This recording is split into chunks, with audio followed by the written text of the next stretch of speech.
Sasa kama Kisii hatutoki hapa kwa barabara hadi kesho mpaka siku yenye baba atasema hatutaki ujinga. Saa hii Osoro anasema sisi kwa Kisii hatuandamani kwa sababu tumeshiba. Tumeshiba aje? Amejikatia kura. Hakuna. Amejikatia chakula. Osoro ni nini sasa?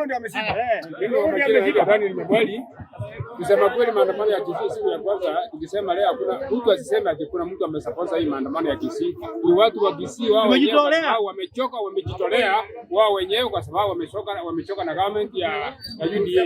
Kusema kweli kitu rais wa Jamhuri ya Kenya akifanya kusukiza mafuta chini, asukiza kila kitu chini, ndio hii unga, sukari, ndio wananchi wa ni hivyo.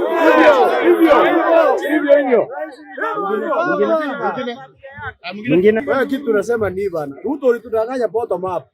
Bottom up kumbe ulikuwa unatuibia hapa chini unachukua juu. Hii biashara lazima ikome. Sisi kama Kisii hapa maandamano hiko